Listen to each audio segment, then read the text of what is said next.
Ooh. Couldn't find my comet music. Oh. Well, we'll have to get by without it. And good evening, folks. I guess we're live. It looks like we're live. Hello, everybody. Good evening, everybody, and welcome back to our Sunday night offering of outreach of astronomy, the Sunday Night Astronomy Show. My name is Chris Kerwin, and I'll be your host for this evening. And of course, I'd like to welcome back Paul Owen of the Moonshadow Observatory in Hampton. Mr. Paul. Hello. And let's welcome back Mike Powell from the PFO Observatory here in St. John. Hello. Hey, and we have a special welcome to Emile Cormier from the Chicken Coop Observatory. Is that right, Emile? Yes. Yes, it is. Chicken Coop Observatory. Bakouche. Easy, guys. And it starts. Yeah, here it goes. That's no way to welcome somebody. I love that name. I think that's the coolest name for an observatory ever. It is, isn't it? Oh, yeah. Might be serious. I'm not doing serious stuff here. No, we're not. That's a secret hand thing, isn't it? That's a rooster. That's a secret. Do you remember the club? What a rooster hat. Do you remember the club? Oh boy, we get a secret symbol now. Perfect. That's how we're going to sign off from now on. Okay, folks, so we have another full show lined up for you here this evening. We're going to begin with a little bit of a discussion on what's up in the night sky next week. I was going to do a talk on what's happening in space, but I really think we're going to run out of time because we've got a really nice discussion coming up between Paul and Mike and Emile here on observatories. Building your own backyard observatory, of course, can be a very challenging but a rewarding experience. And Mike, Paul, and Emile are going to provide us with an informal discussion around their observatory builds, what worked for them and what they might change, and their overall satisfaction with the results. And should be a great discussion. Looking forward to that. And it's a great time to ask your questions as well if you're thinking about building your own observatory. I will also be showing you some excellent photo submissions that you've sent in for the past week. Paul's going to present our usual Rosanna's Fun Facts segment. If we have time, which I don't think we will, we'll be taking a look at asterisms, what they are and how they differ from constellations, and how to use the summer night sky asterisms to find your way around. But we might end up saving that talk for next week because it looks like I've got probably, at least 20 photos here to show, and from your entries as well. So I guess we'll probably sit back and enjoy the show here. And remember, this is a live broadcast, so let us know in the comments section if you have any questions about anything that we talk about here as we move through the broadcast. I cannot see your comments right at the moment. It says unable to connect to chat. Please try again later on YouTube. So maybe Mike or Paul can keep an eye on those. I guess Paul can keep an eye on the YouTube comments for me. Yep. Okay. So let's get started then with a little bit of discussion on what's coming up next week. So let me try to share my screens here. So when you say next week, do you mean like after next Saturday or starting tomorrow? No, like starting. You confused them now. Here we go. I've often wondered, is Sunday the last day of the week or the first day of the week? When I say I don't know, I'm gonna do that from now on. I'm gonna go like this.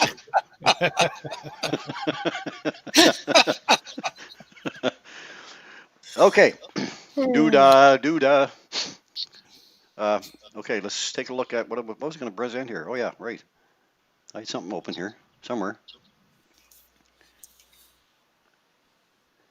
Where's my damn screen?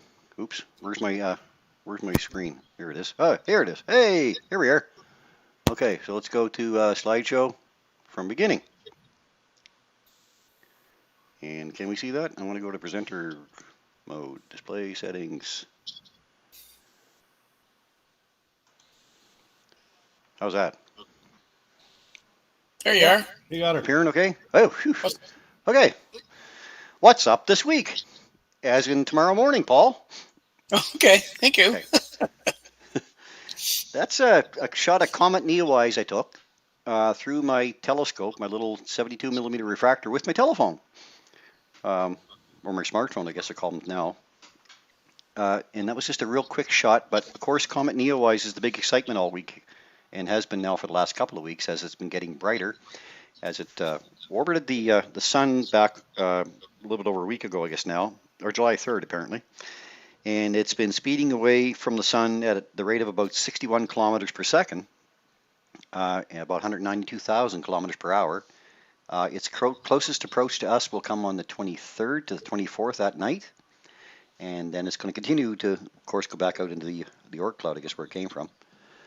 It's a 7,000-year comet, so we won't get to see it again. Well, I won't get to see it again in my lifetime. I don't know about you guys, but there are.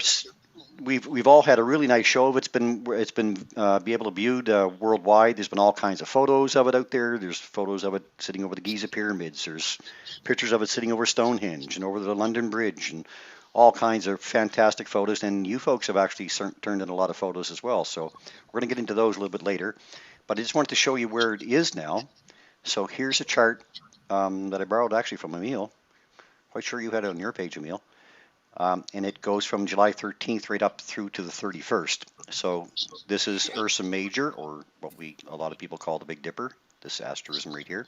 So if you just look below the Big Dipper, about almost 1.5 widths of your fist if you hold it at the end of your arm, so about 7 degrees or so, you'll see where it is on the 19th, 20th, where we're coming up to now. So should be pretty easy to find as long as it's bright enough to see. I posted this image from you, Chris. Oh, you did? Yes. Oh. It didn't come from me. Oh, okay. Well, it came from somebody. Oh, it came from, I think it was from Earth Sky page, I think. Anyways, it's a nice illustration of where it's going to appear over the next couple of weeks anyway. So whether we're going to get to see it by the 31st of July, questionable. You'll get to see it in telescopes, of course, right up till that date, no problem. But naked eye viewing and capturing with a camera a little bit higher on your settings, maybe, Paul, you might get an option. You'll have to set your exposure a little bit higher and your ISO up a little higher as the nights go on here to capture it. But I think a lot of people have had a good look at it anyway, and it's been a really nice. Wouldn't have been great, guys, now if this was an outreach target, like if we were back into outreach right now. Oh my gosh, yeah. And to be able to offer this, it would have been incredible. So we're not there, but at least a lot of people did get the chance to see it. So that's the main thing, I guess. So here's where it's going to be anyway the next couple of weeks, right up to the 31st of July. So just look underneath the Big Dipper, straight down, and you'll see where it is on the 19th, 20th, right through the next couple of weeks. All right, from there, and of course that's not the only comet up. Here's the list that came off the website Heavens Above today. So Comet Neowise is now sitting at a brightness of 3.3 magnitude, which is roughly about the same brightness as the pole star. And then we've got C2019 U6, which was supposed to be the next promising comet, Comet Lemon, and it's actually orbited the sun already now, and it's heading back out, so it's getting a little bit less in magnitude, so I don't think it's going to be the comet that they were thinking of. Now, 2P Encke, that's another one that's coming around. The sun hasn't come around yet, but we've got a whole list here of 20 comets, and hard to believe that there's 20 comets up there visible with the telescope at any time, but this is usually the list. It's usually populated pretty full, so a lot of these are may not be in our northern sky, like here's Taurus and stuff. They're going to be up in our morning sky. Anyway, this is a list that you can go to through Heavens Above webpage, heavens-above.com. Enter your location up in the top right-hand corner, and then just click Comets, and that'll bring up this list. So there may be some promising comets yet. We waited a long time for this one, guys, I guess since 97, since Hale-Bopp. So we've had a 23-year dry spell, so fantastic to see everybody out getting a chance to take a look at it. Of course, our moon returns back to its lunar cycle this week. We're into our new moon phase now. I think tomorrow is new moon. Tomorrow, the next day. And of course, the moon cycle is just the fact that the moon is orbiting us every 28 days, 29 days. And it's our perspective of our view of the moon from our planet that causes the different moon phases. So just watching a little video here from NASA, and it shows us our view of the moon from Earth. as it rotates around. So the moon does actually rotate once on its own axis in the same length of time it takes for it to rotate around us once. So it's called synchronous rotation. So that's what's coming up this week. So we're getting back to our moon cycle again, which is always nice. And back on the 14th of July, we had Jupiter at opposition. So we had the Sun, the Earth, and then Jupiter all in a nice straight line, which meant that Jupiter was up all evening long, and it still is up all evening long, but the best viewing is usually right around opposition, so we still got lots of time to pick out a nice view of Jupiter. Grab a pair of binoculars, take a look at Jupiter, you get to see 4 little moons beside it. Sometimes they're all on one side, sometimes on the other, maybe 2 on each side, sometimes one's behind, or there's an eclipse happening, there's a shadow being passed across the planet.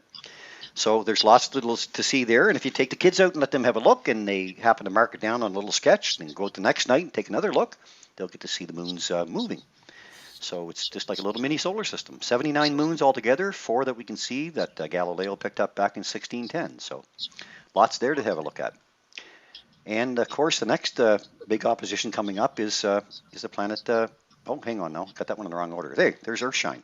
So that's something you want to watch for this week. Saturn at opposition. So Saturn is at opposition on the 20th, which is tomorrow, I guess. So again, Saturn will be up in our evening sky all night long. It rises when sun sets, and it sets when sun rises. So we've got Earth, Saturn, and the sun all lined up. And it takes Saturn about 30 years to orbit the sun. So each year that we orbit the sun, I found this kind of neat little chart out on the internet somewhere. The Saturn oppositions from 2001 to 2029, and we can see the position of the rings as they change from year to year. So it's actually our view of the rings. The planet stays in the same tilt as it goes around the sun, and because we catch up to it each year, it's in a different location as it goes around the sun when we do catch up to it. So we get to see a different view of the rings. So right now we're down here at July 20th of 2020. And the rings are open to us. We're looking down on top of the rings, basically, and they're open about 27 degrees right now, which is really quite nice. They're not as wide as they can get, but we can see that's what's going to happen here in the next few years. Is that we're going to almost disappear by 2025. So a very thin ring from our point of view. So get out this year, take a look at Saturn. It's going to be at one of its best times. It's at opposition right now, which means it's at its biggest, its brightest. We're at our closest approach to it, so this is the time to enjoy Saturn. Perfect target for summer months, and that's the wow factor one. If you get to the telescope, take a look at that one, you'll be amazed at what you see. It looks like a little cartoon character, doesn't it, guys? It looks like something that shouldn't be there. Yeah. And here's where Saturn and Jupiter are in our southern sky right now. So right here to the right of Saturn and Jupiter, we have the constellation of Sagittarius, or the teapot. So some call teapots an asterism. An asterism is not a constellation. It's a shape in the sky that looks like something else. Kind of like when you look at a cloud and you see a pig or something like that. So here's the teapot. So here's the lid of the teapot, and here's the handle, and here's the pot itself, and here's the spout. And all that steam coming out the spout. What's that, guys? That's the Milky Way. Like diamonds on black velvet. Yeah. But all that Milky Way area, so the center of a Milky Way sits over around here, about 27,000 light years away from us. So we're sitting way out in the suburbs, and downtown Milky Way is down in this area. Yeah, they're trying to put tea on the horse, eh? Huh? They're trying to pour tea on the horse. On the Scorpion. On the prancing pony right there. Oh, oh, yeah. Yeah. So if you're ever looking for that, just remember that the teapot's trying to put tea on them, so I'll always be able to find them. Oh, okay. Anyway. Sorry, I'm off on that. Will that make him a pony? What's that? Will that make him a pony? Never mind. Oh. Pointy pony. Pointy pony. While you're there, looking at Jupiter and its moons with your binoculars, sit there in a chair and take a look at this beautiful spot of the sky, the southern sky of Sagittarius and our Milky Way. Of course, we're just a member of the Milky Way, but we're looking back into one of the larger parts of the arms here in the Milky Way. So here we're looking into the center of the Milky Way, but in this area here, there is so much to look at. When you pan this area with binoculars, and you can pan it easily with binoculars, there are large star clouds, there are large nebula clouds, there are globular clusters. There's so much in this area, guys, to enjoy. Yep. So you can spend hours just in that little section right there of the sky. And it's a summertime sky. It's what we like to do. So you get outside on a nice warm summer evening, and you've got a pair of binoculars, and you've got a comfy chair, and you're waiting on the meteor shower. Maybe that's coming up as well. The Perseid meteor shower we'll talk about here in a second. Take some time with your binoculars and pan through that area. You wouldn't believe the items you can see, the treasures that you can see in that section of the sky. It's beautiful. Certainly a nice pastime, something to spend time with the family with as well. Get them to know the night sky a little bit with you. Of course, here's our morning sky. In our morning sky right now, we've got nice reddish Mars up here in the southeastern sky right around 5 o'clock in the morning. Everybody's up at 5. And then here's bright Venus.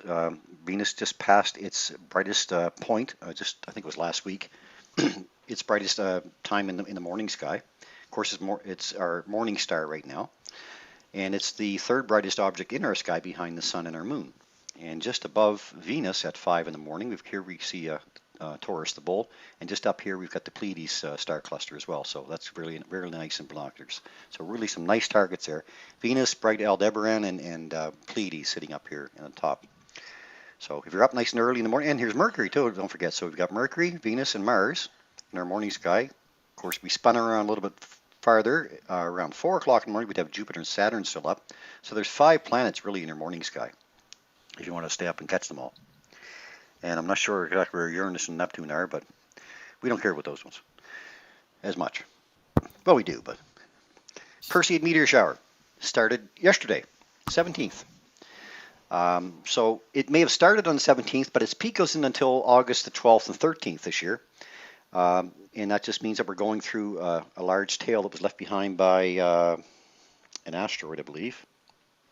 Correct me if I'm wrong, guys. But we're going through a large chunk of tail, which is just comet dust or asteroid dust that's left in space. And we plow through it every year. Sometimes we plow through a real thick part. We get a really nice show. Sometimes it's a real thin part of the dust cloud, and we get a poor show.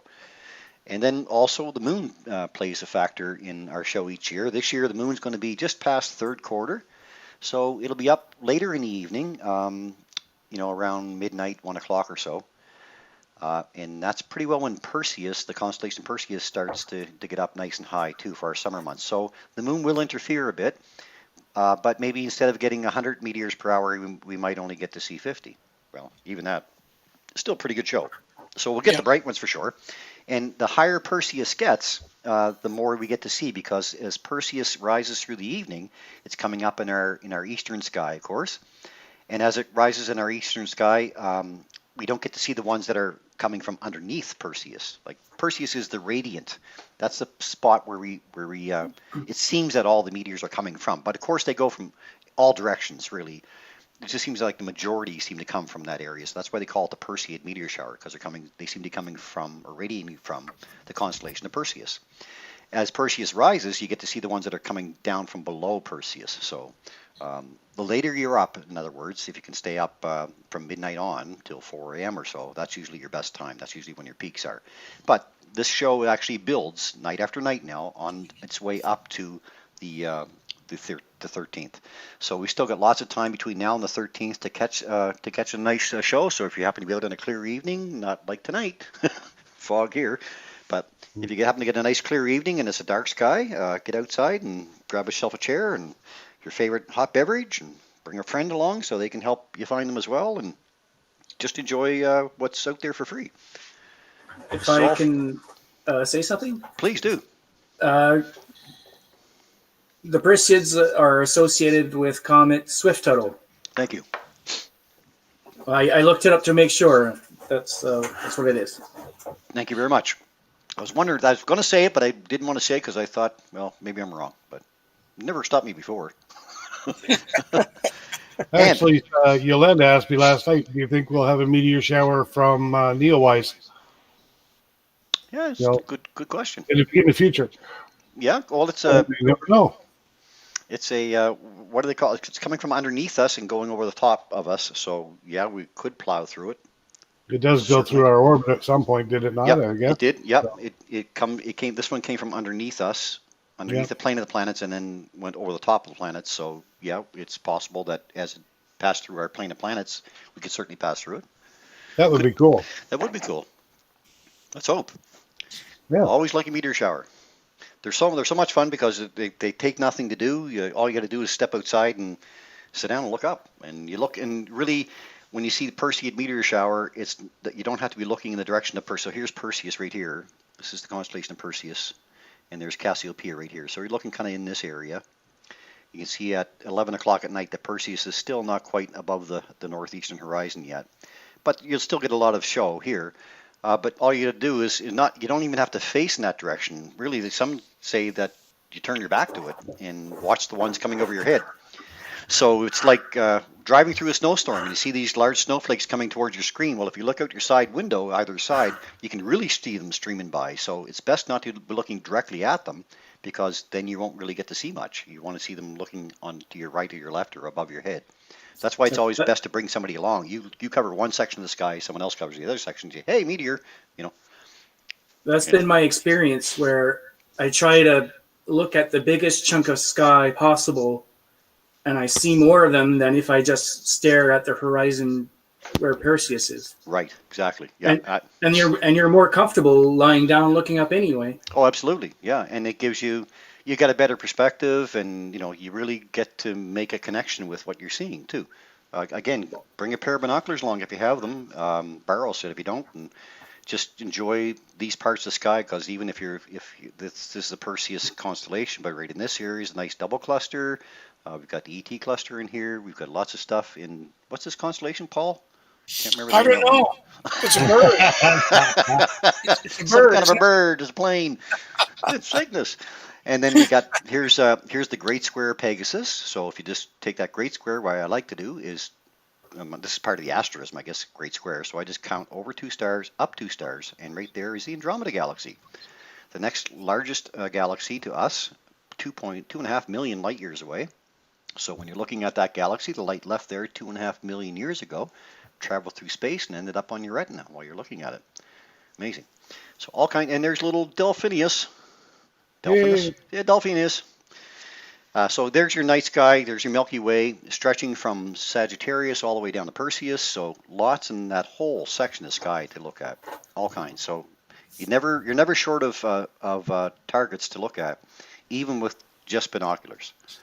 Naked eye, of course, too, is still very, very beautiful. But Perseids they're well known for a nice shower because they come in August. It's a nice warm evening most times leading up to it.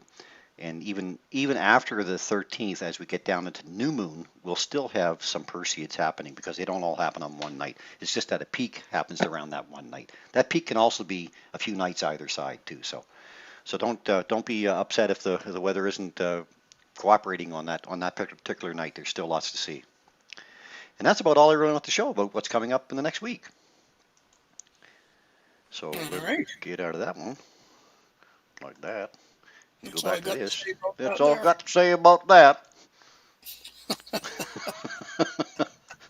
Stop screen sharing. Oop. Hey, okay, let's get out of this. Now what? Hey, it's up to you guys. I can sit back and relax now. Well, I think seeing as that we're going to talk about observatories, we might as well observe that.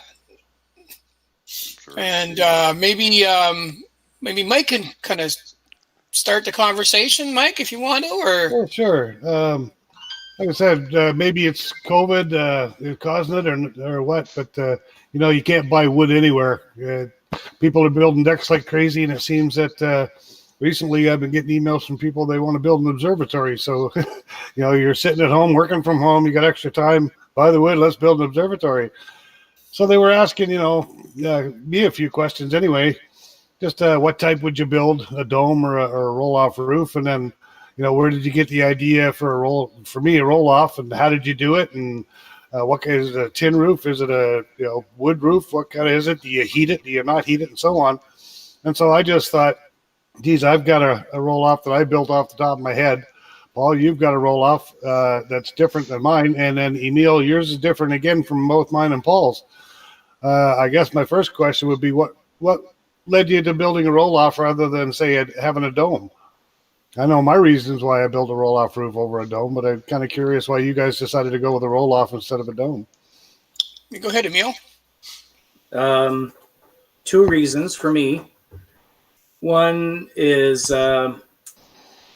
if I'm using this for observing, I like to see the blanket of stars above me.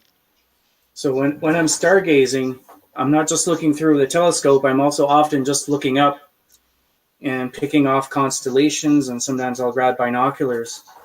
So with a dome, you're not really connected to the sky. You just have this window to the universe.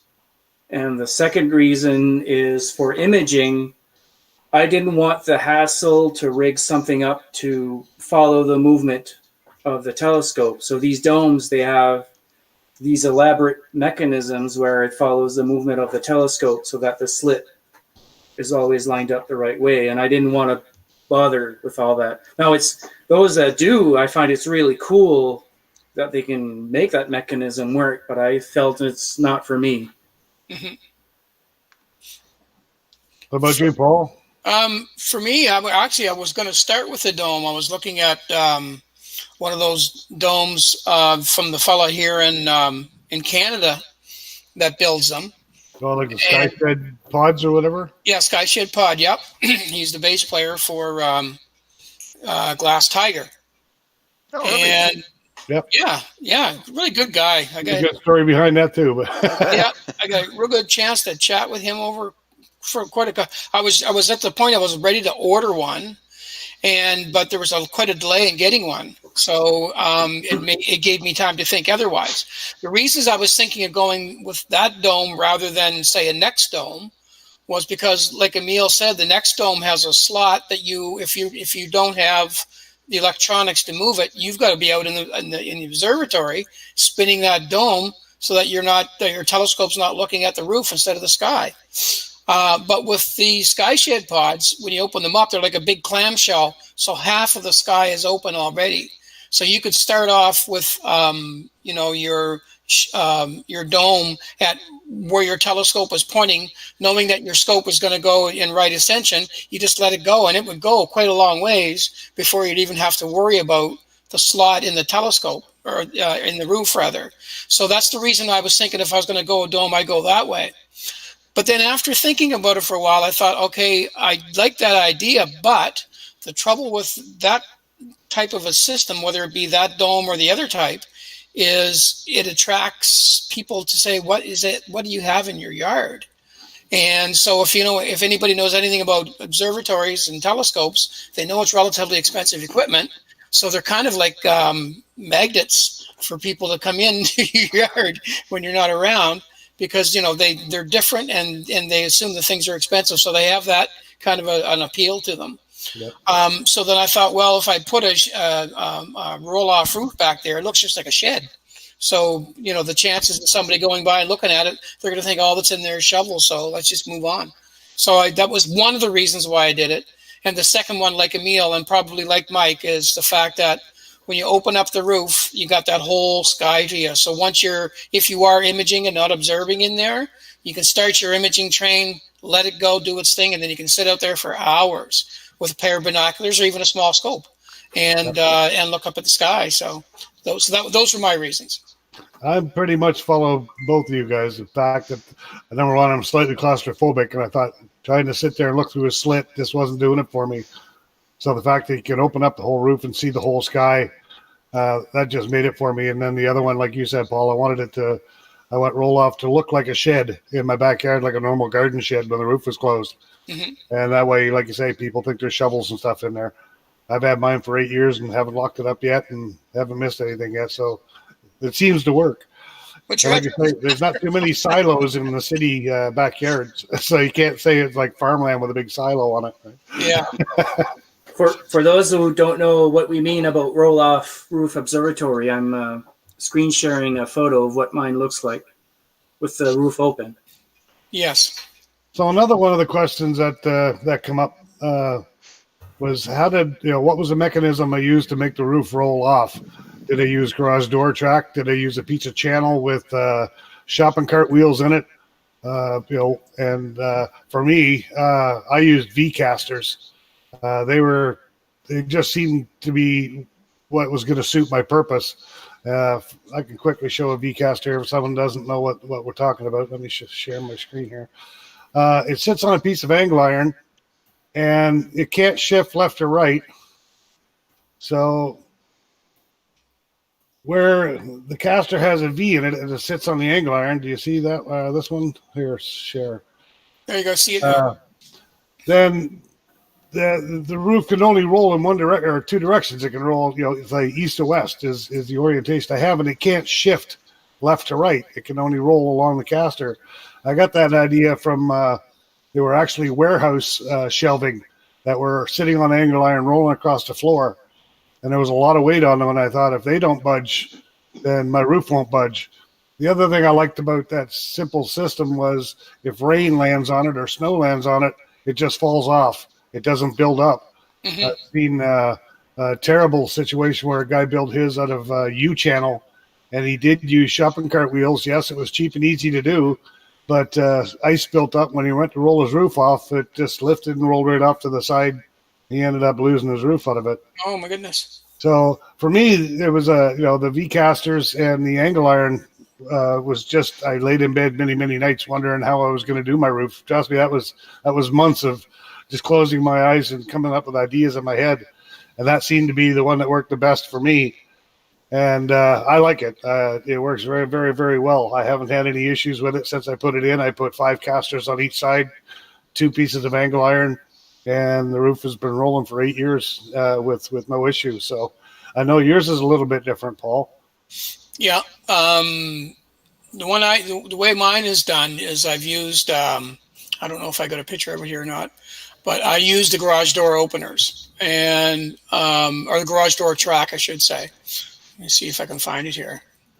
Observatory, and I'll see if I got a picture of the track somewhere. Maybe a picture of it in here. Yeah, right there. Okay, so I'll share my screen here so you can see that. Share screen, and there. Okay, so you should be able to see that, the observatory, that's the inside. So if you look right up here, you can see that that's the same track you would have in your house for your garage door. And the thing about the reason I went that way is because my roof is really light, so I didn't have to worry about having to worry about a lot of weight on there because it's just a steel roof on the top, and it's very, very low, so it's low pitched. And the thing I like about it is that the roof can't lift off. So if you get a high wind or something like that, because it's inside the tracks right here, all the wheels are within the track itself. That track would have to come off the side of the building before that roof would lift. So, I never would have thought of that. Yeah, so that was kind of one of the reasons why I did that. And then the other one is it's so inexpensive to build, and it's so accessible to get parts for if you ever need it. So that's the track system that I use on mine. Yeah. I didn't have much trouble finding the metal for mine. And I can maybe show what manufacturing one looks like. Yeah, you actually welded your angle iron to a flat bar or something, didn't you? Yeah, that's the method recommended by the Building Your Own Observatory book. Just going to share my screen here. So you went with the V casters as well. Yes. Yeah. So it's angle iron welded to plate or flat bar, and with grooves. So you just screw it in place on your sit right on the plate. Outriggers and stuff. Yeah, the sail there, yeah. Yeah. So there's a book. I brought it with me here, if I can find it. Those stoppers were a good idea. Yes. Yeah, so if it rolls off, it stops it rolling off the track. Yeah. I have those stoppers at both ends. So the steel isn't that terribly expensive and hard to buy. I guess the most difficult part is transportation. Fortunately, I had access to a flatbed trailer and access to an arc welder. But I'm sure you could find a steel manufacturing shop and have them build one for you. Mhm. Yeah, I bought mine in 12-foot sections, basically, and I just tacked them together. So my actual angle iron's not 24 feet or whatever. Or yeah, it's two 12-footers welded together. So this is the book Now, you're talking about. Is that mirror image? Available at Kohl's or? I ordered it from that online retailer everybody seems to use. Okay. A lot of good information in there, I guess. Yeah. Yes, yeah. Although I find nobody builds their observatories here as robust as he did. Yeah. I guess his would be the ideal if you could afford it, but everybody seems to cut corners. So I wouldn't say over-engineered, but nobody builds them as the way he suggested. They'll use smaller lumber, or the pier would be smaller, but it still gives you lots of great ideas, though. So that was another question that come up was the pier idea. Like, how did I get my pier? Did I have it built? Did I buy a pier? And then, how do you sink that into the ground, so to speak? So, am I still here? Yeah. Yep. Oh yeah. Okay. So with mine, I went to Burke Industrial, which is a steel shop here in the city. They're metal fabricators, and I told them what I wanted. They kind of looked at me weird, but they said, "Let's go for a walk around the shop floor." And sure enough, we found a piece of 6x6 square 3/8 wall tubing, and he said, "Is that long enough?" I said, "Actually, we can cut that down." And he said, "Great, that one is now on sale." So in other words, it was scrap metal, and yeah, we'll build it for you. So I built my pier tall because I kept my walls at 6'6", where I wanted my observatory to look like a shed. And then I wanted to be able to see, or photograph low to the horizon, or view fairly low to the horizon. So my pedestal's 52 inches tall. It doesn't have to be, but I know, Paul, you had yours manufactured, I believe, as well, and yours is a lot shorter than mine. Yeah, like myself. I'll show you mine. What are you guys talking about? Let me see here. Share screen. While Paul looks for that, Mike, do you have a concrete lower pier to support your metal pier? Well, what I did when I originally decided to build the observatory, I went out in the backyard and I dug a hole 5 feet down and 2 foot square, and I filled it with concrete and rebar. I wanted to get past the frost zone, so that's why I went down 5 feet. And then while it was curing, I made a template that basically my pier would bolt to. It's just a piece of 8-inch square flat, and I drilled 4 holes in it. And I put the threaded rod on that, and I slid that into that concrete mush while it was still wet. And I waited for it to dry, and I just took that plate off, and then there was my pier was ready to bolt on whenever I built the observatory around that one spot. That's the only concrete I used. I kind of regret that. I should have, put in some Bigfoots or something for the building itself, but that was the only concrete I used was for the pier. And then it comes up through the floor. So for those who don't know what the pier is, I'm going to show you what it is. And the reason that we do a pier rather than put a tripod in our observatories is for stability. If you use just a tripod on a observatory floor and you are walking around, you're going to get vibration, and especially when you're using longer focal lengths, you're going to have a lot of trouble with a lot of wasted pictures because they're going to be useless if you're walking around your computer, or if there's any kind of movement that shakes the building in any way, shape, or form. And if the walls and the floors are connected together, which they are in most structures, that's an issue. So the reason you build a pier is so that you can build it in the ground. And if you look at the picture I've got up on screen, is my picture up there? Yep. It is. So if you look all around my pier, you can see that there's a hole cut quite a ways around it. So what I did with mine is I used what they call a Bigfoot, which is if you've ever built a deck or anything like that, it's a big cone type of thing that goes in the ground. You fill it with cement, and then you mount your legs for your deck and stuff on it. Well, I used that, filled it with concrete, and built and put it a foot beyond under the ground. So that Bigfoot was 4 feet on its own, and then there's another foot above it. And then what you see in that pier there, if you look at the part where that little green light is in there, that circular part, there's another one of these on the very bottom that's under the ground that you can't see. And actually, I had that bolted to that concrete, and then built the floor in the building around the pier, so that if the building shifts, or if you get a little bit of a gust of wind that the walls will absorb, it won't affect your image. You won't get shake on your telescope, because the walls are going to protect your telescope for the most part from not getting the wind, and it keeps it nice and stable. So that's the pier that I did. That's an 8-inch piece of steel that's hollowed in the center, and I filled it with sandblasting silica to take away any kind of ring and vibration. And it's not the kind of thing that absorbs any moisture, so you don't have to worry about attracting moisture inside the pier itself.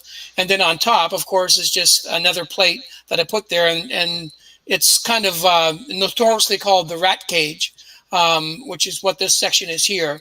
And it's designed really so that you can move your scope up and down if you need to.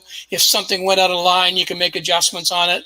So that's kind of the reason why they build them. And Emil, I think you have a different theory on yours. But that's what I did for mine. Okay.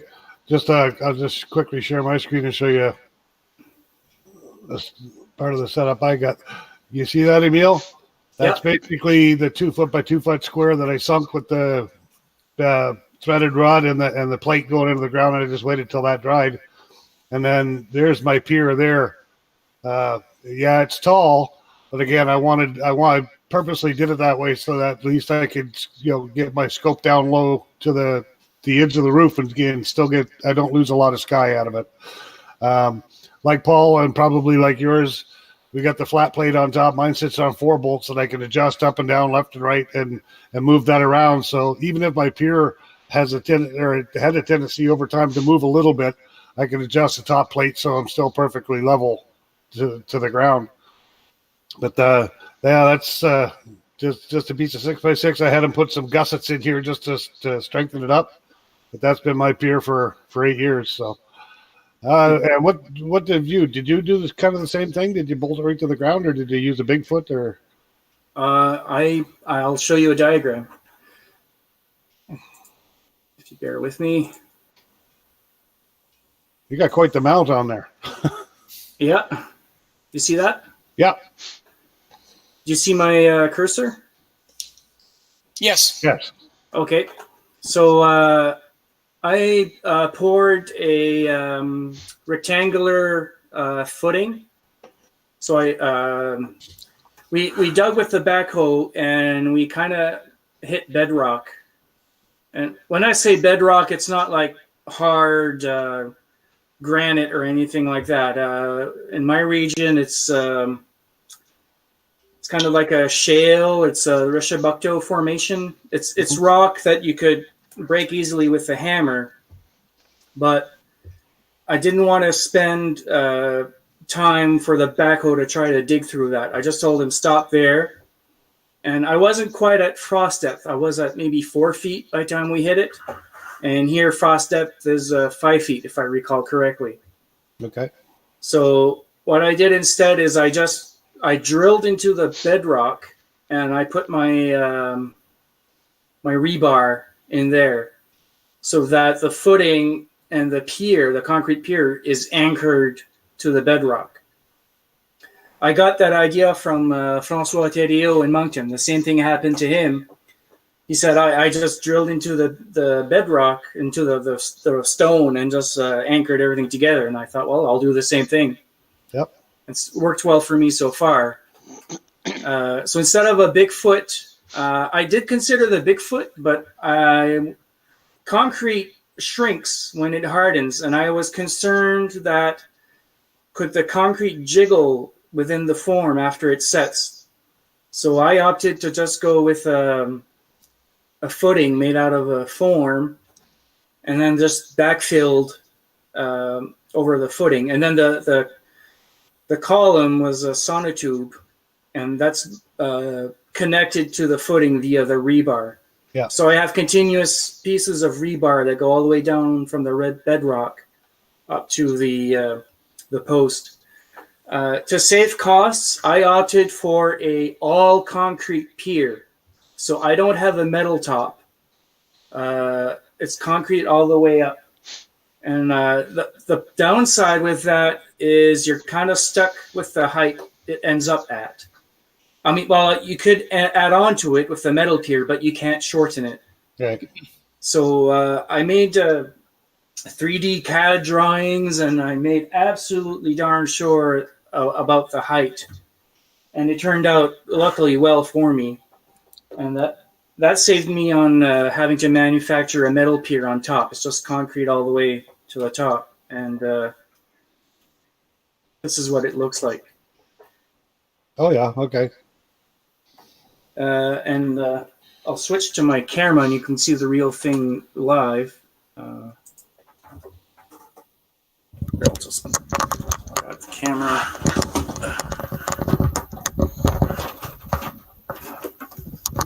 Yeah, that's probably the most important piece in the whole observatory is that pedestal and how solid it is. Yeah, sorry for the shaking there. So there. So this is just a little rubber mat just to give it a nice appearance. It's not really functional. Right. So behind that is a sonotube that I just left intact, and within that is the concrete, and it goes up to the height that I want. And I just have these pier plates on top. I'm anti rat cage. So if you go to astronomy forums, there's always fierce debates about rat cage or not rat cage. The problem with the rat cage is, in my opinion, and I think many share my opinion, but many don't, is you've got this solid, very heavy structure solidly connected to the Earth. This thing is unbudgeable. And between that and your mount, you've got this spindly rat cage that's only held with 4 bolts. So you're losing the stiffness of your pier by using those bolts. Now, if they're very short bolts and fat bolts, maybe it's not a big deal. And that's where the debate is. Yeah. But I've seen some where it's really long, spindly, little, tiny threaded rods. And that, I mean, you're just wasting your pier. Yeah, there's extremes to everything, I guess. Yeah. So what you want your pier to do is to dampen all the vibrations as much as possible. So I just wanted a solid connection from the mount all the way to the bedrock. Yeah. Now, a lot of people think you need an absolutely level top of your pier. That's not really correct.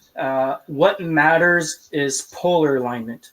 How well this is aligned with the North Star.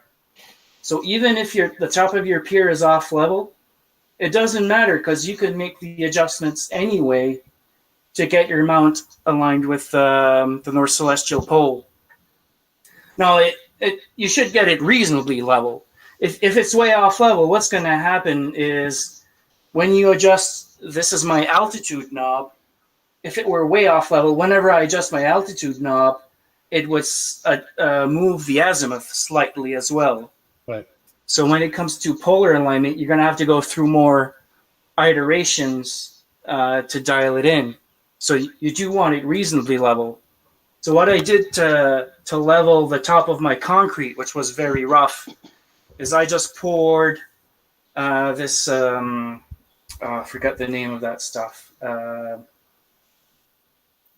leveler. Like epoxy? Yeah, it's no, it's more rubbery than epoxy. So this is just leveler, and it comes out really liquid, and that seeks its own level, just from gravity.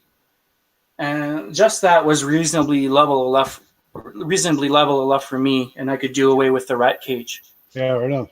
But the downside is I have no flexibility to adjust the height. I'm kind of stuck with this.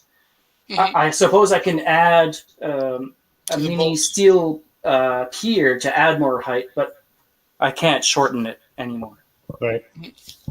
So that's what I did for mine.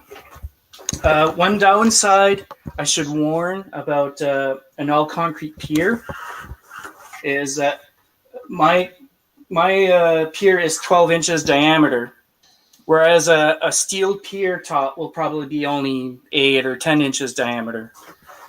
And with mine, I got to be real careful when I'm approaching the meridian. So this is the position where it approaches meridian. And now my telescope is all out of balance because I pulled out the camera. But when the scope is pointed near zenith and it's crossing the meridian, imagine a big camera hanging at the end there. There's a risk of it colliding with the pier. Yeah. So if I went with a metal pier top that's narrower than the concrete pier, I'd have more margin. So that's one thing I almost regret with the way I built mine. Does Ioptron not make an extension for your pier extension? They do, but I can get away with it as long as I only let it track 5 minutes past the meridian. Yeah.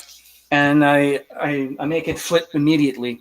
Yeah. So if my concrete pier would have been a couple more inches wider, I would have had to resort to that, add a pier top. But, yeah. I kind of lucked out in my situation. So, yeah, I find with mine I have that same sort of problem because the top of my system is about 12 inches. And if I'm using a refractor, like a long refractor, that's when you really notice it. If I'm using like an SCT or a short refractor, it's certainly not as much an issue. But like you, I just have my scope do a meridian flip just as soon as it passes the meridian, and then I don't have to worry about any kind of collision. So yeah, I even have my imaging software set so that if my exposure is say 10 minutes mm-hmm. and the 5 minutes past the meridian thing happens before, it won't even start the it won't start the exposure. It won't start the exposure, and it'll just wait for the meridian. Yeah. So I had to enable that setting in my software. Oh, that's terrific. Yeah. All right. Another question that quickly came up there in the emails was my roof. What did I do for my roof? Now, I unfortunately, when I built mine 8 years ago, wanted it to look like a shed. I did a full shingle roof with tar paper and the whole 9 yards, and my roof weighs about 900 pounds. And I'm getting a wee bit old to push this thing back and forth, and it's not motorized. But it worked for me. I haven't had any issues. No water's been in. Everything's been good except for the weight of rolling it on and rolling it off. And I know who built it. I've had 4 feet of snow on it, and it hasn't collapsed on me yet. So, when I had the opportunity to put in 4 screws, I still only put in 2 kind of thing. But yeah, I went with a full shingle roof, and I know it would have. I could have done it a lot lighter. Paul, yours, I believe, and Emilia, I think you guys both went with a tin roof? Yeah, metal sheets. Now, is that just regular tin roof that you would buy for your house kind of thing? Or Yeah. I don't know about Emil, but that's what I bought. Where do you pick that up at? Just at Home Hardware. Yeah? Yeah, so you can get it. And when Emil was building his, he was telling me that he went with a different color than mine, and it never even dawned on me when I was putting it on. I just wanted something that would look good, so I went with the black roof. But the black roof, and I'm noticing it in there now, is in the summertime gets really hot because the black will attract. Yeah, and I think Emil's is white. And it makes, because I remember when people who sold cars said that if you have a white car, it retracts the light or the heat better than a black car does. And I thought, well, yeah, that car's metal. So if I could change something, I think I would have done what Emil did and go to a white roof. Yeah, right on. So that would be the one last question. If I was to come up with anything, if you were to do anything different with your builds, what would you have done? I just got a couple of things I would have changed. And I actually took some pictures of them today because I knew we were going to be talking about it. And I'll show you the things that I would have done differently. I'll find one first. See here. Okay, here's the first thing. Put my screen up there. So you can see where my door is right there. The type of door that they put on there was just it's just like a little X kind of door. I might even have a picture of it open. Maybe not.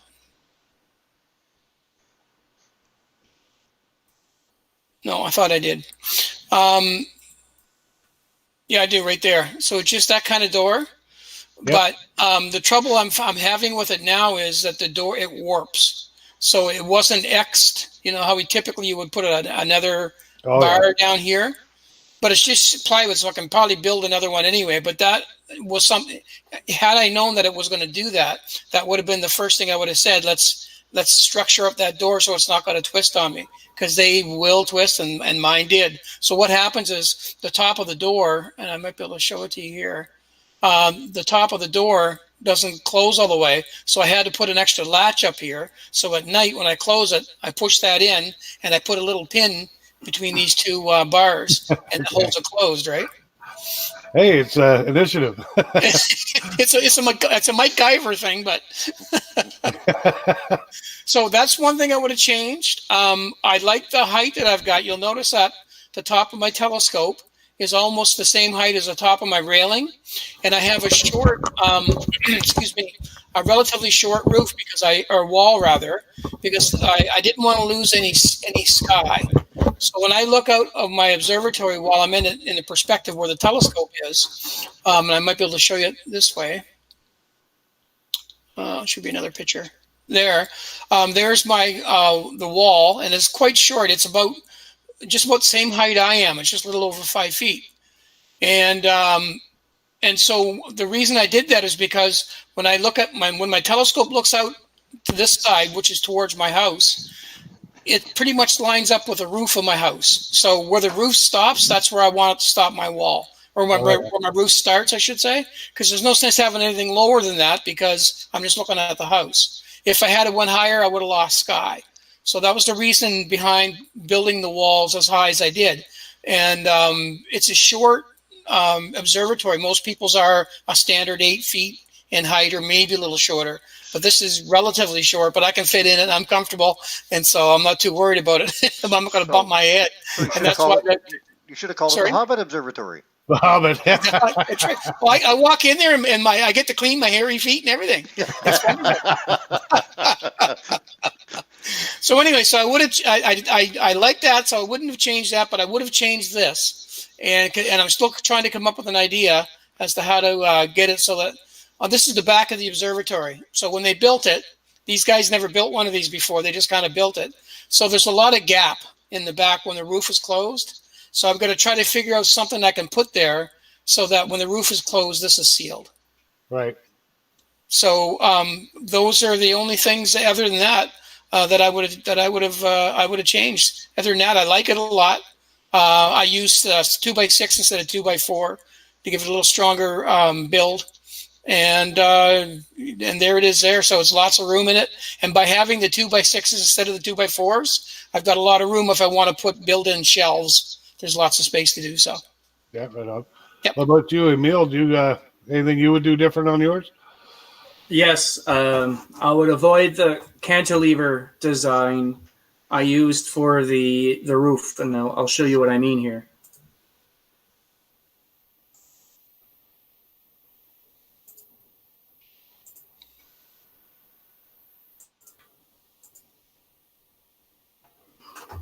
So I had to negotiate for every square foot of space I'm taking in the backyard, and I didn't want my gantry, my rails, to stick out more than they had to. Okay. So because of that, the roof extends past the gantry. So you'll notice here that I don't have a caster wheel at the very end. The one I have is like 2 feet in. Yeah. And I have one in the middle and the same thing in the back here, 2 feet from the end. So it did allow me to shorten the gantry by 2 feet.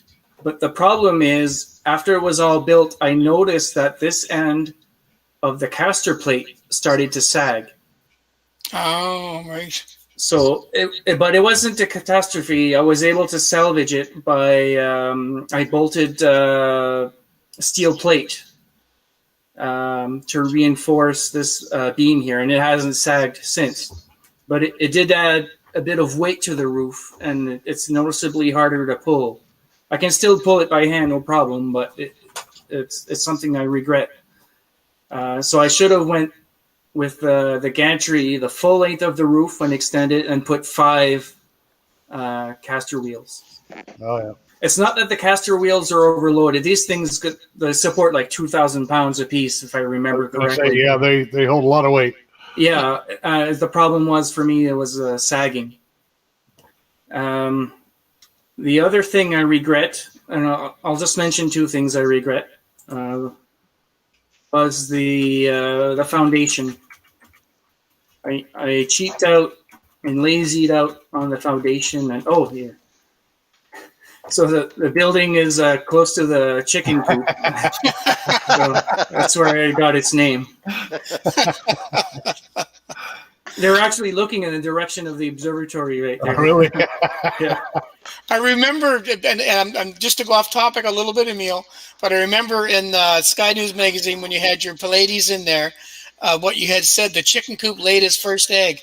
Yes. I just know that those chickens are looking, going, I hope he doesn't work up an appetite. Building that thing. No. They're it's like the goose that lays the golden eggs. Their eggs are awesome. I could never go back to store-bought eggs. No, but for a foundation, what I did is I just had these little concrete footings. They just go like 2 feet into the ground. And I use these adjustable deck supports to hold runners that support the floor of the building. Yeah. So it was super easy to build, and they are still adjustable. And I did do the adjustment last winter and last spring, and I got everything leveled out.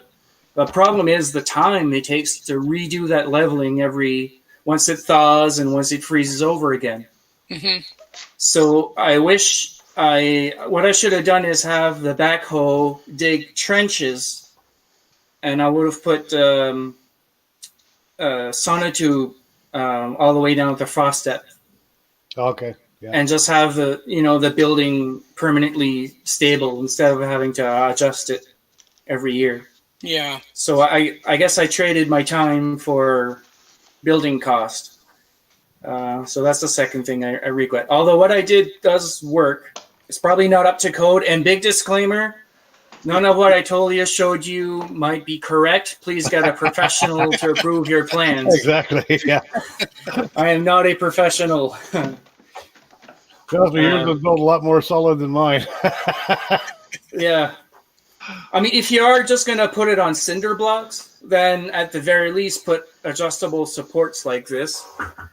But it's better to either use the screw piles or just put proper concrete footings that go to frost depth for your foundation.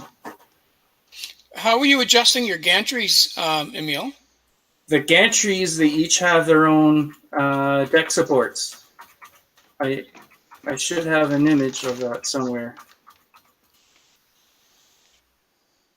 There Here. they are. I see it. Okay. Yeah. Yeah, something similar to what you have underneath. Yeah.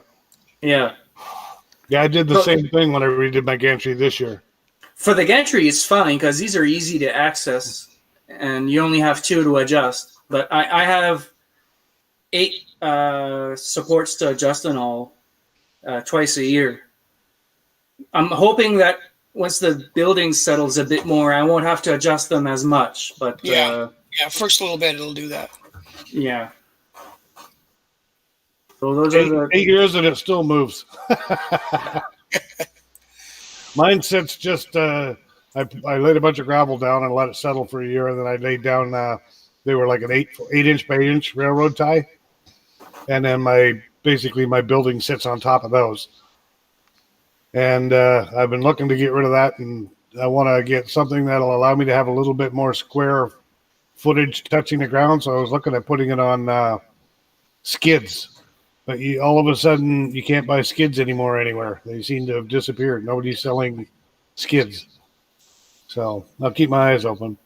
I manufactured my own skids out of 2x4s, so I just built an engineered beam out of them. Yeah, I was looking. You can get some good hardwood skids. I was talking to deal with one guy, but all of a sudden it just went away. I don't know what happened to him, but some good hardwood skids that last a good long time. And where you can get underneath with a wrench and at least adjust yours, I have to use a farm jack and jack the whole thing up. So hindsight's 20/20 for sure. Well, that's great. I think we covered the topics that people were asking me in the emails. Anyway, the only one that I thought would speak for itself was one guy asked me if I heated it or air conditioned it, and I said no. I opened the roof. So what would be the sense of heating it? Yeah. He was more worried about his equipment inside, and I said my equipment's been out there for 8 years, and I've had no issues with it of any kind. The one thing I have done was I on the side of my mount. You can unscrew the plate on the side where all your electronics are. Yeah. And I put a little desiccant bag in there, and I change that desiccant bag out maybe twice a year. And I probably don't have to, but I do, and it just keeps the moisture out of the electronics. That's Yeah. the only So thing I've done.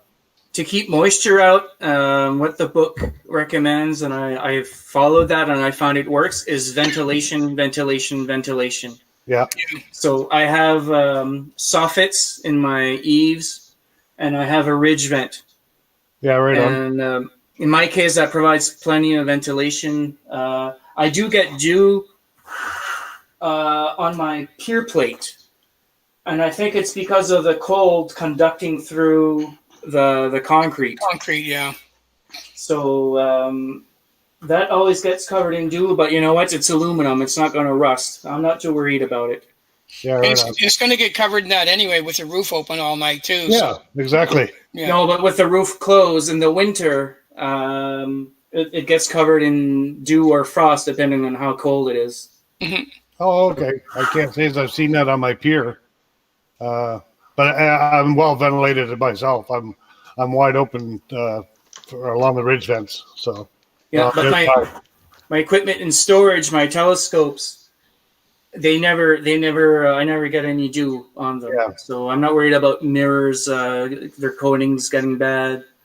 The important thing is ventilation. Yeah. That's right. I told him I never heated mine and I don't air condition it. Again, you open the roof. He was thinking just for your own comfort. And then he was thinking after I close the roof, maybe I'll heat it just to keep the telescope, nice and warm. And I go, well, the telescope's got to be the same temperature as the ambient air. So Yeah. you're kind of defeating the purpose because you're going to open your roof and then you got to wait till it cools down. So The only time you need the heat would be if you're if you can't operate your observatory remotely and you want to operate it from out there. Then a lot of people build a separate room onto their observatories. yeah, warm rooms. Yeah. Yeah, warm rooms, and they keep all their electronics and everything in there, and they can even stay in there when they're doing their observing, or they're not observing, but imaging, I should say.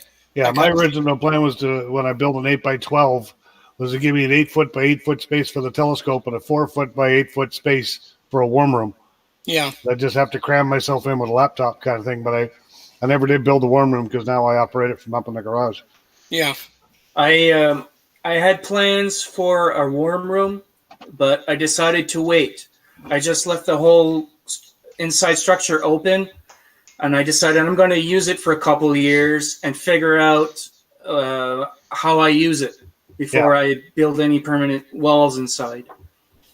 And when I'm imaging, most of the time, like Paul mentioned, I control it remotely from the house, so I don't really need a warm room.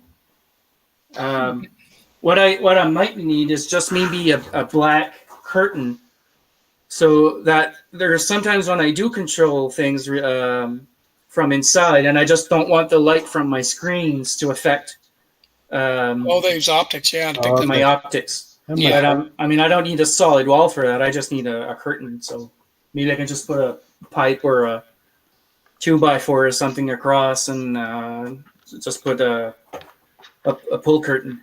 Yeah. That'd be a good idea. Well, thanks, guys. Chris, did we lose you? No, I have no idea what you were talking about. I don't have a clue. Well, we'll be building one in your back deck here next year. Well, I just thought of something. Go ahead. I'm just so worried that people will run off and do things based on our talks, and we lead people the wrong way. I'm not that paranoid. Again, anyway, I don't know what I'm talking about. Consult a professional. Anyway, Paul was mentioning a white roof, and I am happy I did that. But you'll find that with a white roof, white walls will look really stupid.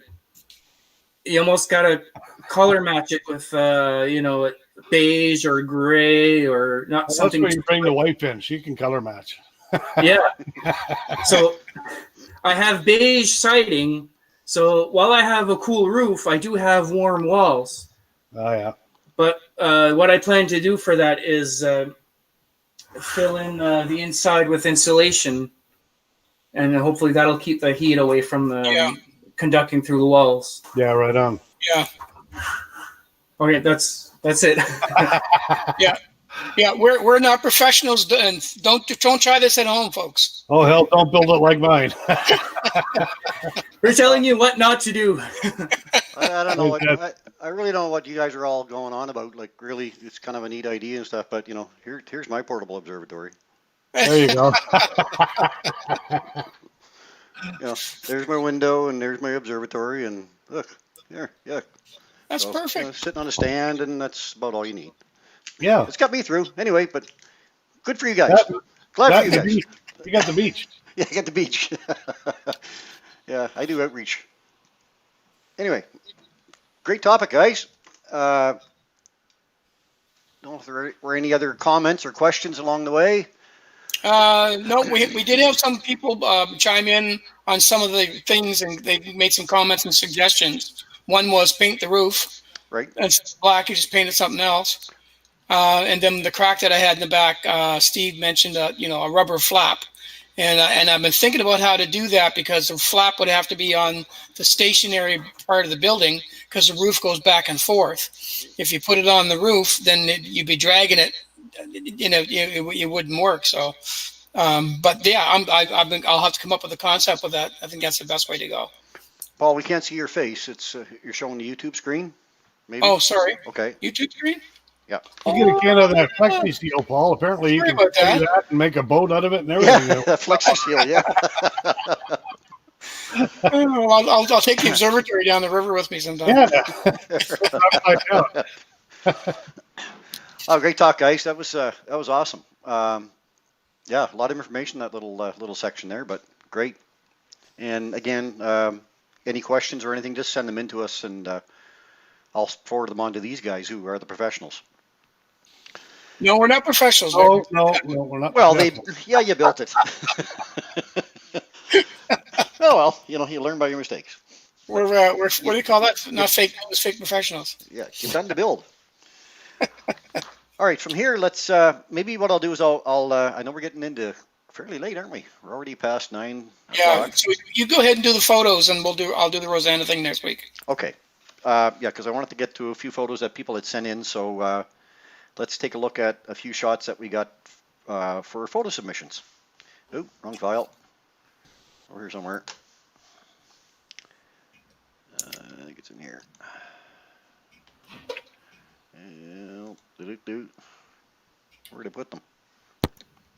Oh, they're on my desktop somewhere, and I think it's in this one. Here we go. Okay. First of all, let's take a look at some of the ones that were sent in on our YouTube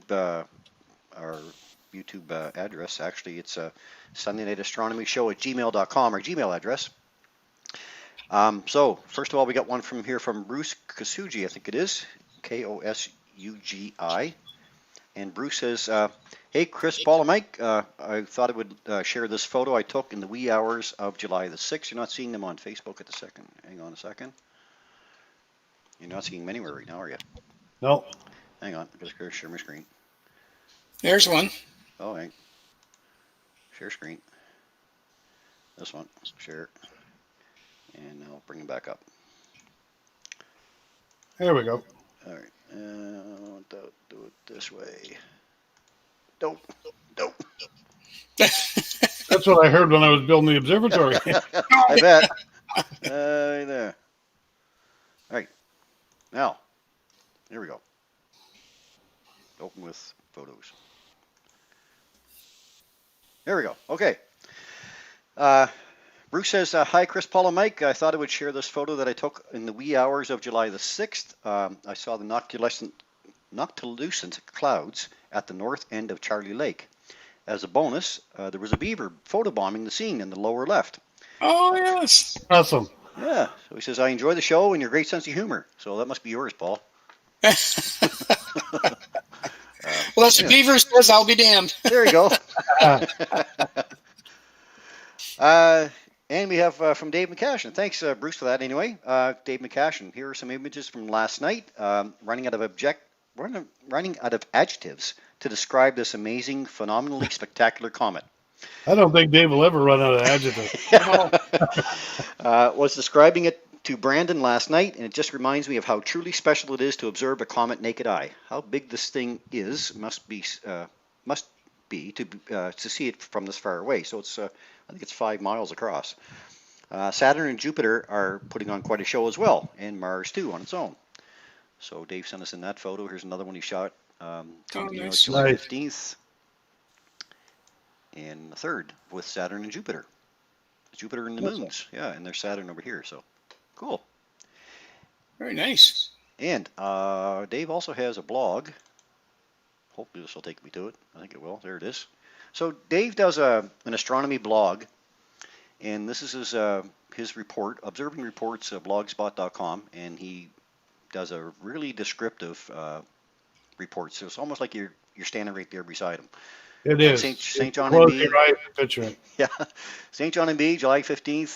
There were 22:30 hours. Gusty wind from the northwest. Very cool. Jacket weather.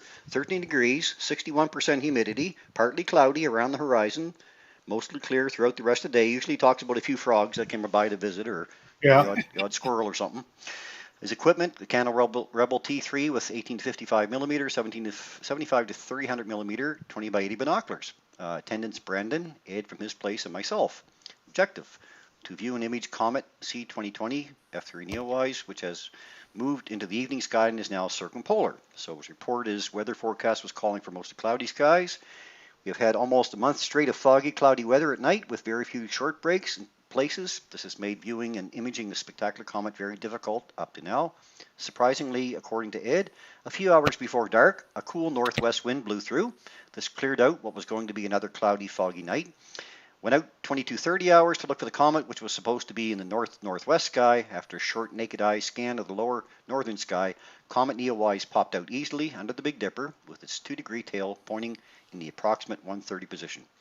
This tail direction was very different from the morning view of the comet, where the tail was pointed almost straight up in the 12 o'clock direction. The nucleus is very bright, while the tail is much dimmer, but very seeable.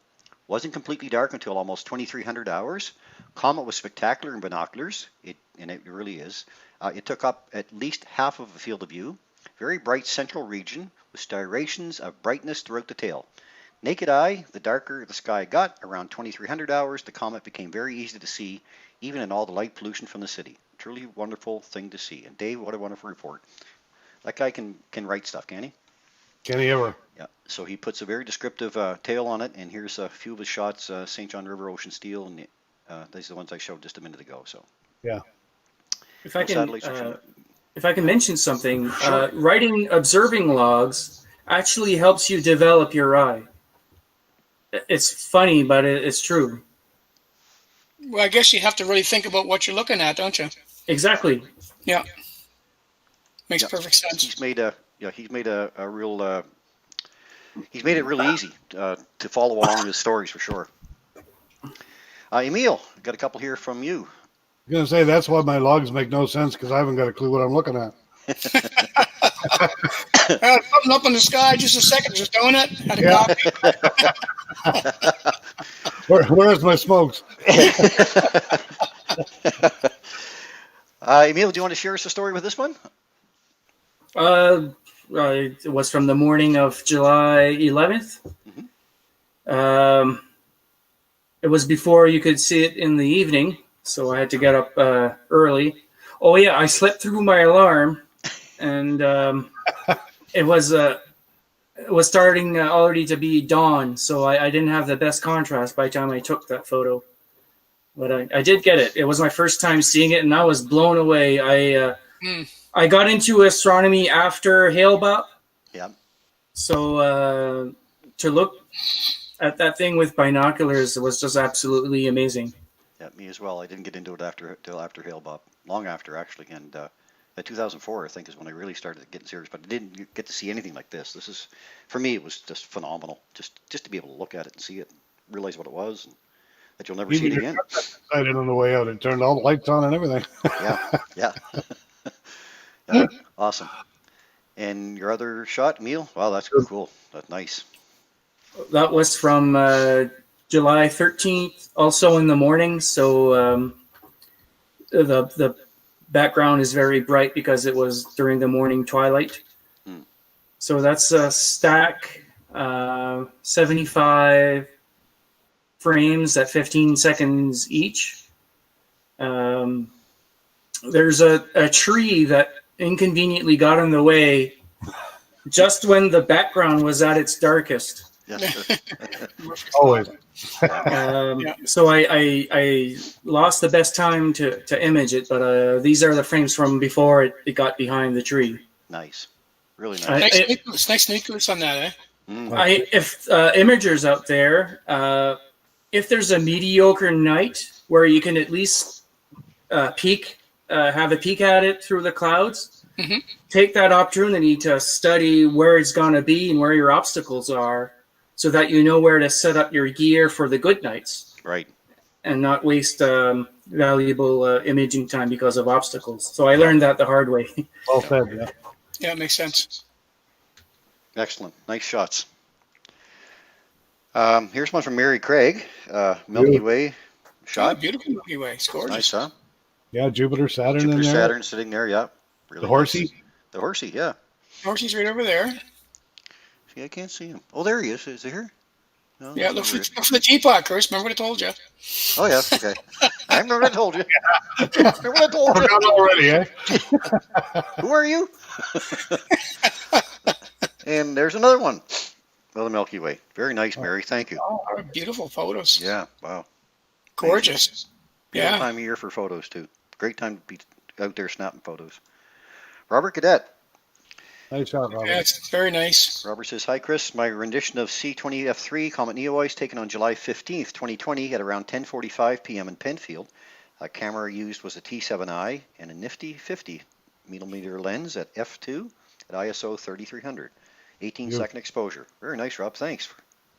Yeah, that's a nice color. Nice the contrast and the colors and the nice trees in the foreground. It's a beautiful picture. How you guys get that bright sky like that? I got to get a better Plus, you can see the tail, the second tail. Yeah, the iron tail. Yeah. Yeah. Really nice. Oh, don't want that one yet. Hang on. Myself in the order here. Robert and Tim. Sorry, we're going to do Tim next. Open with photos. Here we go. Tim Libby sent us in a bunch of pictures. Tim, comet pics. Number one, he says, is 6mm SV Bony, ultra-wide, 66-degree eyepiece. The second shot here is his homemade eyepiece from 7x50 binoculars. A homemade eyepiece from 7x50 binoculars. God. That's right up my alley. Yeah, there you go. Number 3 and number 4 are both 25 millimeter colossals through 8-inch Skywatcher Dob. And the LG 4 smartphone held with an XYZ adapter. So that was the other one, I guess. Nice. Yeah, very nice.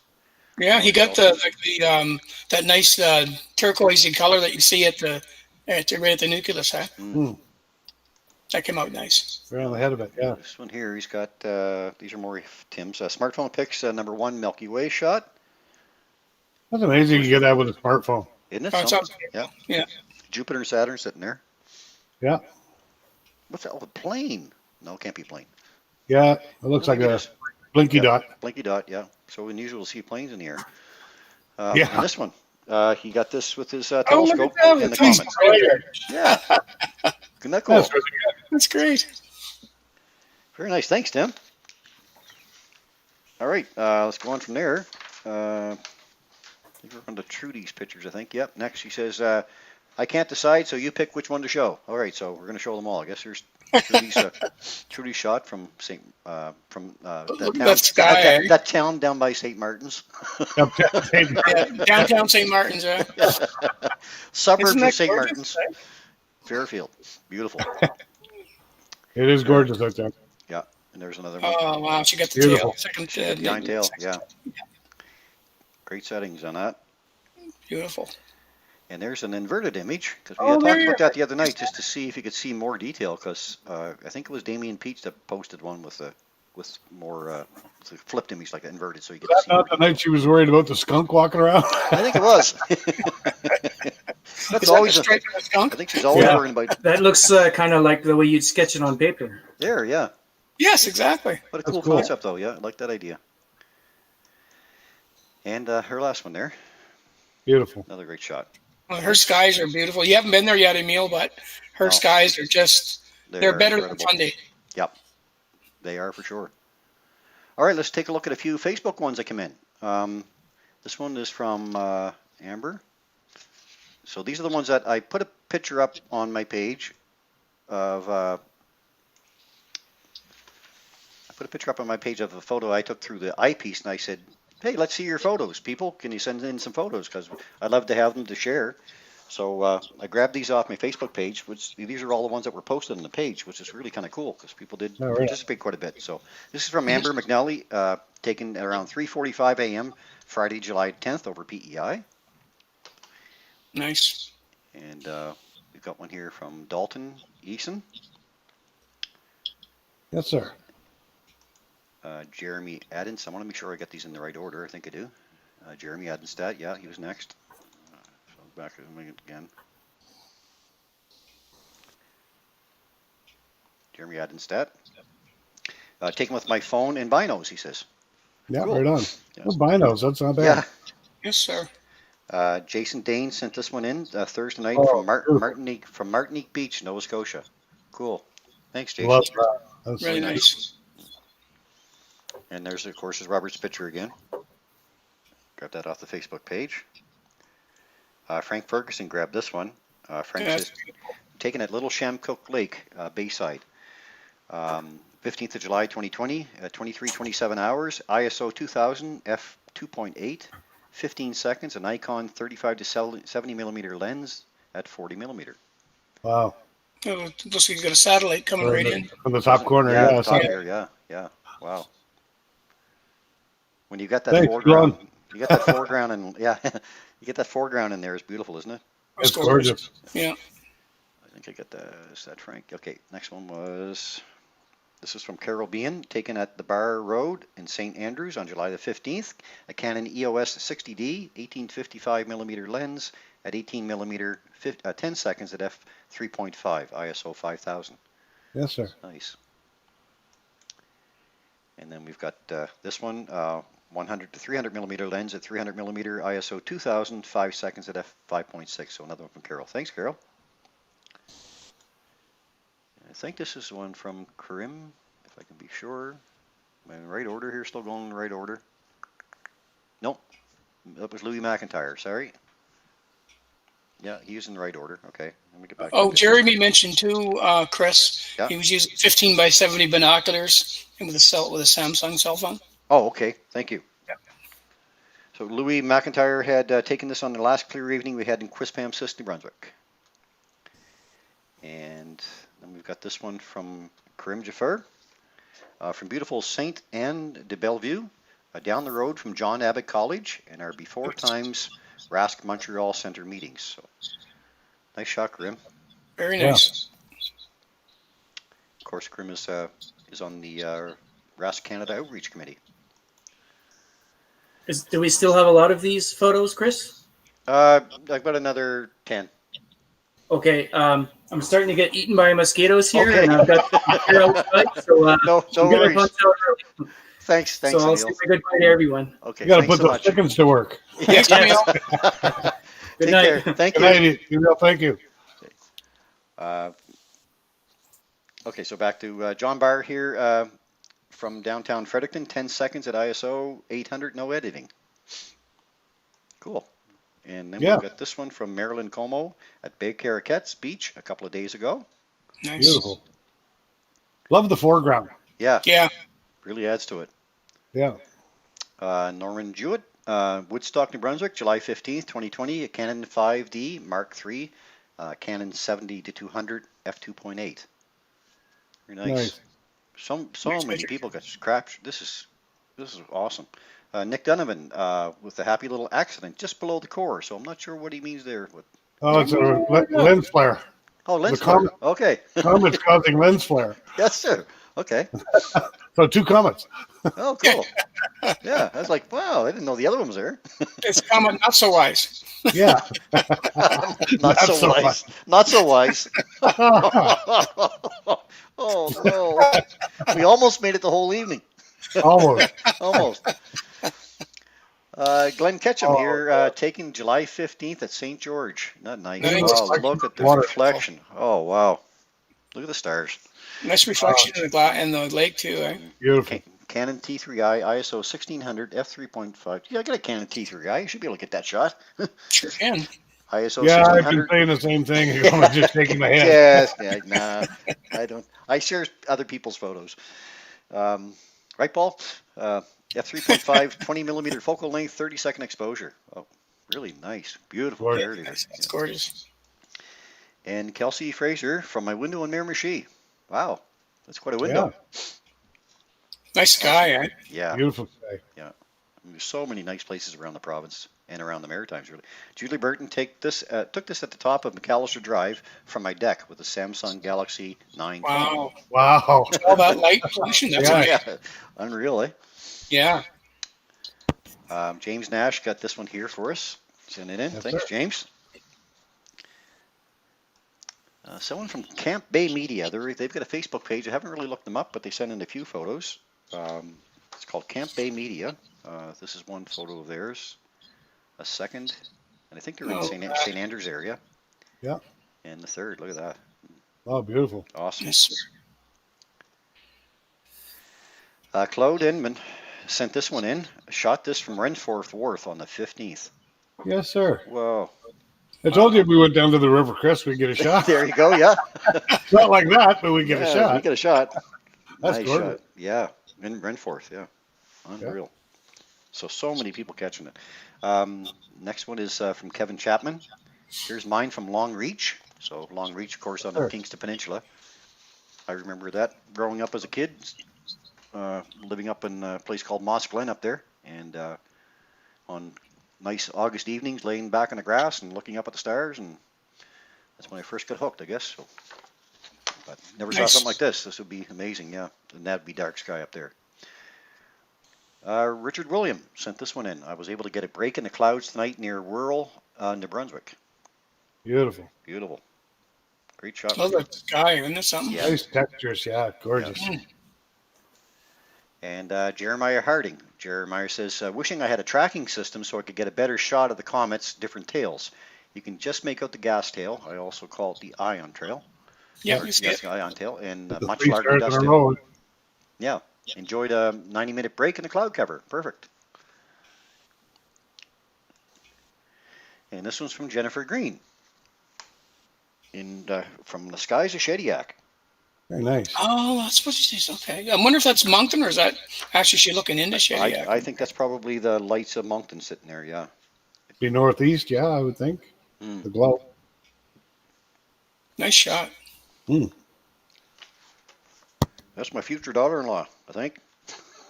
Oh, Yeah. wow. Enjoying Parley Beach. Not now. Yeah, maybe not now. And here's Trudy's shots from Fairfield. And I think this one's from Lisa Hunt. Nice. Mm. Oh, there's that. Trudy, and I said that was Lisa there as well. Mhm. She took this from her. She took a picture of what her camera was taking. I guess she said. Yeah, I did that the other night too, and Yeah. hers turned out a lot better than mine. Yeah, that's cool. And then we've got Dan White. Oh, Yeah. nice. The green blob to the right is a tree branch, he Tree, says. yeah. This is the first time I'd seen a comet in real life a few nights ago. Thanks, Paul Owen, for having me over to capture this shot and giving advice. Great stuff. Right Paul. on. Here's your outreach. Yeah. Here, get your outreach award for the month. Yeah, it's a nice fella, and we had a good night. Right on. And Paul's pictures, of course. I Paul, was gonna say, where did I see that one before? Oh yeah, want to yeah. give us a Just little detail on that one? You want to give us the detail on that one, or? Yeah, that was again in my front yard, and that is not a hill that you're looking at. That's the top of my neighbor's house, and so I'm shooting this with a Sky Tracker.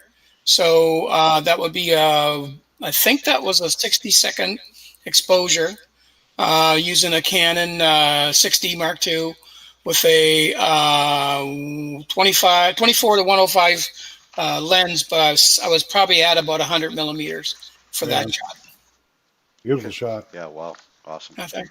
Look at Yeah. the tail. It was a thrill to see because the sky, it was just really dark and it was gorgeous. That was probably right just handy 11 o'clock. Yeah. Yeah. Excellent. Amazing stuff. And your last one here, Paul, I guess.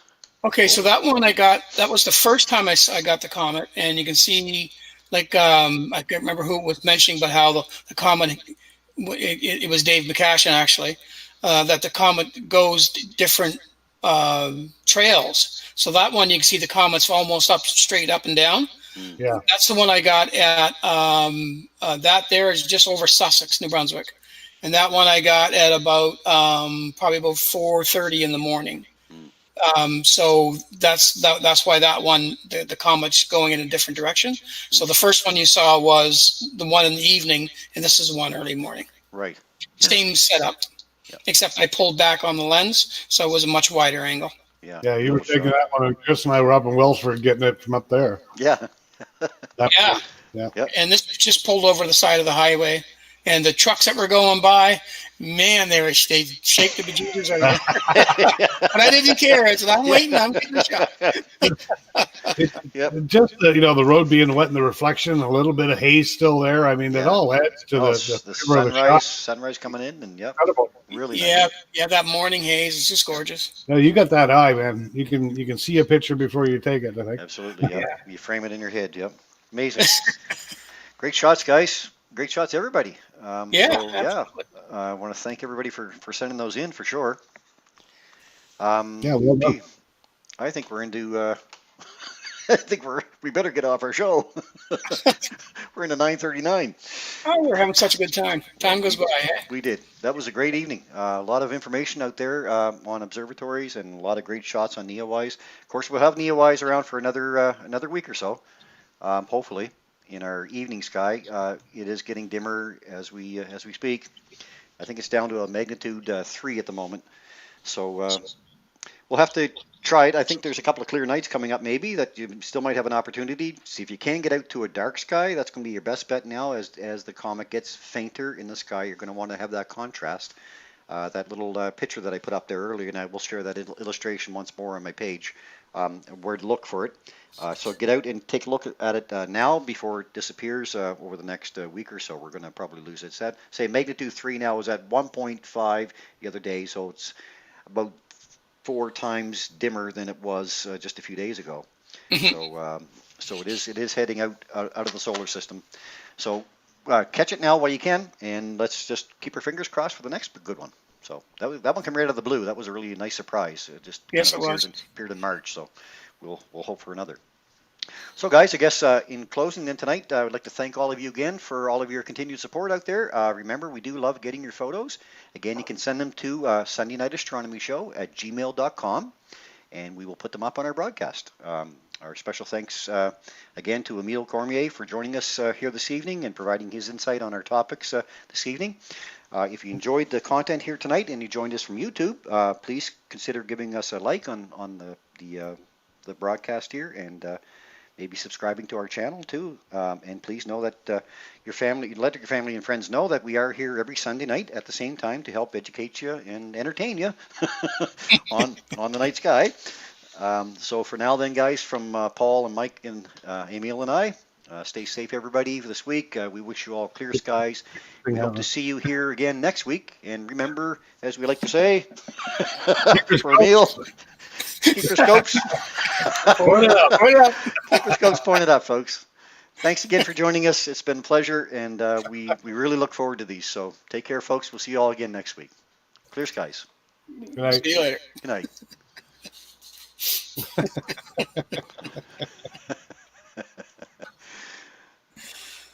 night.